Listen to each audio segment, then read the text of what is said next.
다이소에서 파는 3,000원짜리 아크릴 물감으로 팝아트 자화상 그리기 이어가겠습니다. 이빨을 너무 자세하게 그리면 어색해져서요. 다시 한번 하얀색으로 한번 눌러줬고 입 그림자 안쪽만 좀 더 자세하게 그려가고 있습니다.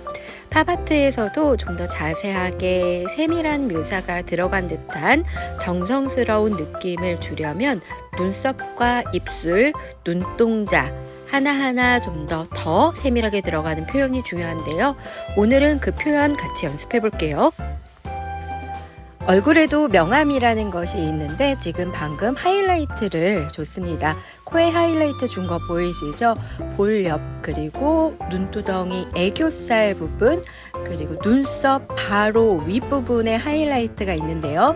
지금 막 애교살 부분에 하이라이트 정리해 줬고요. 눈썹 위로 나아가고 있죠. 하이라이트가 되는 부분 정리해 주고 있습니다.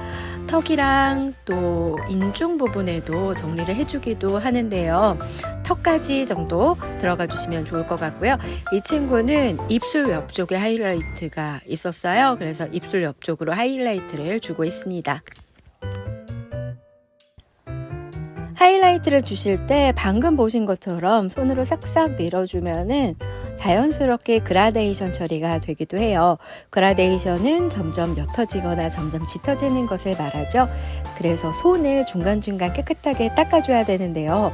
이때 손에 다른 색이 묻어 있으면 하이라이트를 줬을 때 망가지기가 쉽습니다. 중간중간 물티슈로 손을 닦아주면서 정리해 주시는 것도 필요한데요. 지금 이 친구 오른쪽에 보시면 약간 얼룩진 부분 보이시죠? 그 부분이 손에 묻은 물감이 묻은 거예요. 이렇게 손에 묻은 것이 캔버스에 묻을 경우 또 다시 덧칠을 해야 하는 수가 있으니까요. 손도 좀 깨끗하게 닦아주시면서 그리는 게 좋습니다. 인물 소묘를 할 때도 마찬가지고요. 이렇게 자꾸 뭐가 묻을 경우에 왼쪽에서 오른쪽으로 그림을 완성해 나가는 습관을 들이면 좋은 것이 방금 말씀드린 것처럼 손에 뭐가 묻을 경우에 그림이 지저분해지니까요. 왼쪽부터 오른쪽으로 완성을 시켜 나가기도 합니다. 오른손잡이일 경우이고요. 왼손잡이일 경우에는 반대쪽이겠죠. 그림을 혼자 익힐 경우 부분적으로 완성해 나가는 습관이 들기 쉬운데요. 전체적으로 보는 습관을 계속해서 들이다보면은 부분적으로 완성해 나가는 습관을 고칠 수가 있습니다. 다시 머리를 하고 있는데요. 전반적으로 머리하다가 눈하다가 코하다가 입하다가 이 과정이 계속해서 반복됩니다. 그러면서 완성도를 점차 높여나가는 거죠.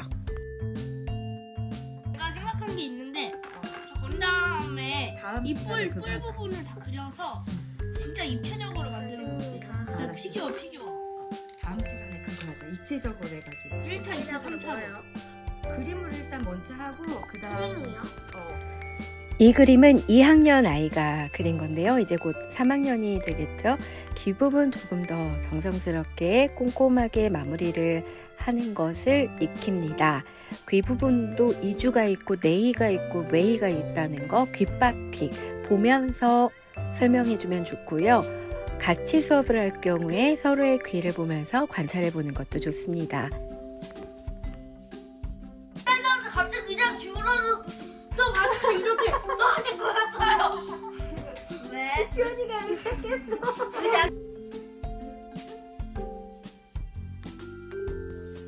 팝아트는 단순화해서 표현하기도 하지만 검은색 선을 일정하게 쓰기보다 얇게도 쓰고 굵게도 쓰면서 선의 강약이 느껴지게 하는 연습을 하기에도 좋고요.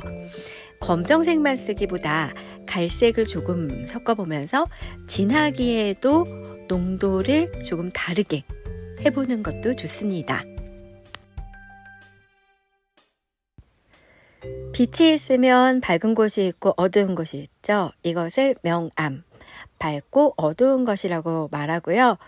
그림자가 또 생깁니다. 그림자는 코 그림자, 그리고 턱 밑에 목에 생기는 그림자를 중심으로 해서 어두운 곳을 표현해 주는데요.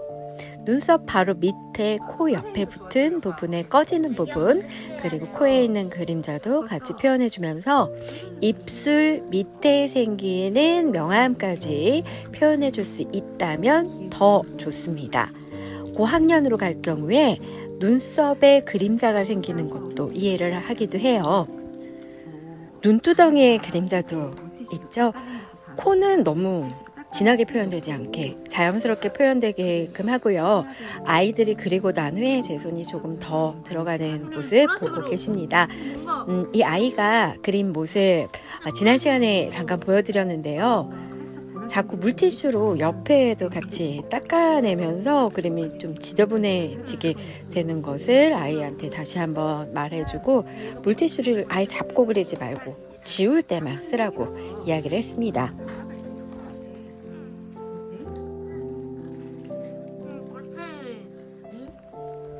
제 그림도 사진을 찍어놓고 보기도 하고요. 영상을 찍는 이유도 계속 보면서 어디를 더 할지 생각해 보기 때문입니다.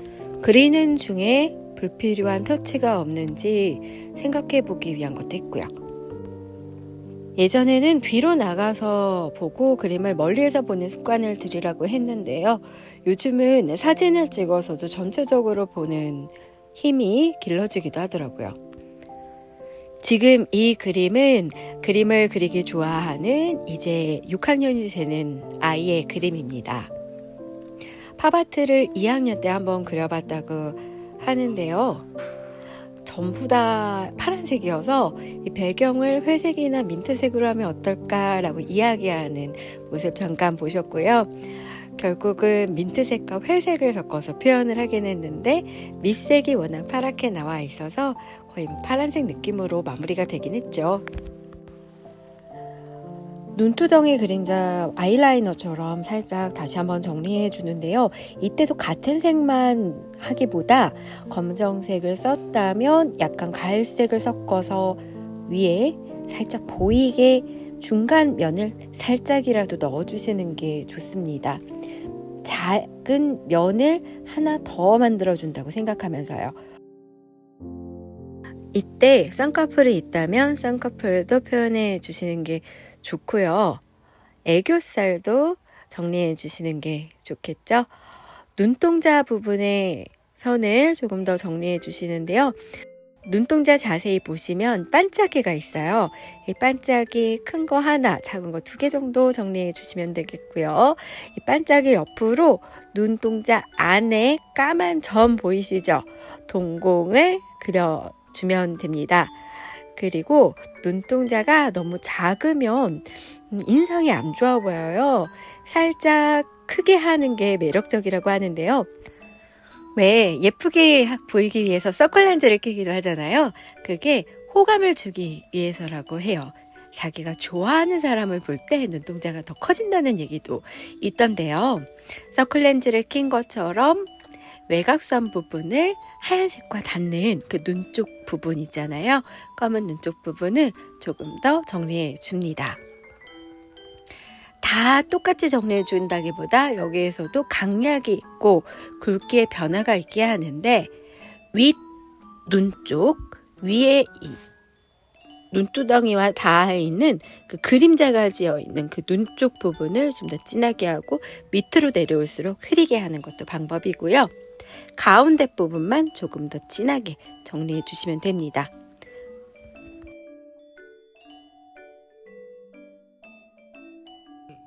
코도 마찬가지야. 검정색으로 그리긴다기보다 한 번에다 섞었어.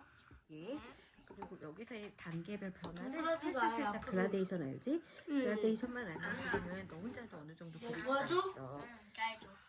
알겠지? 당연히 알겠어요. 그래서 여기도 다른 데 진하게 하지 말고 딱 눈이랑 닿아 있는 여기만 진하게, 다른 데는 그리지 마. 여기만 진하게, 다른 데는 그리지 마. 그래야지 이게 자연스럽게 되지. 방금 내레이션으로 표현했던 부분인데 확실히 그림이랑 같이 그리면서 설명이 되니까 이해가 더 되시죠? 이래서 그림은 유튜브로만 보면서 배우기보다 같이 함께 수업을 하는 게 더 효과적이라고 할 수밖에 없는 것이고요. 한번 보여주고 또 그 사람만의 손길로 그려내고 개성이 담긴 그림이 됐다면 조금 더 부족한 부분 보완하고 이러면서 점차 이야기하면서 소통하며 나아가는 것입니다. 지금 턱 부분의 그림자에 대해서 설명을 하고 있는데요. 코 부분의 그림자가 이렇게 생기고 턱 부분의 그림자도 이렇게 생길 거다라고 말하면서 그림자 만들어주는 모습 보고 계십니다.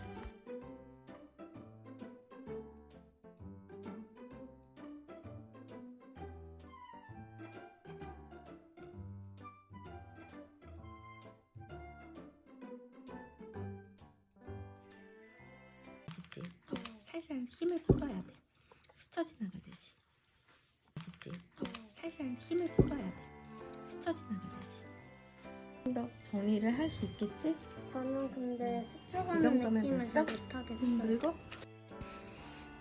이제 2학년인데요. 이 정도면 잘했죠?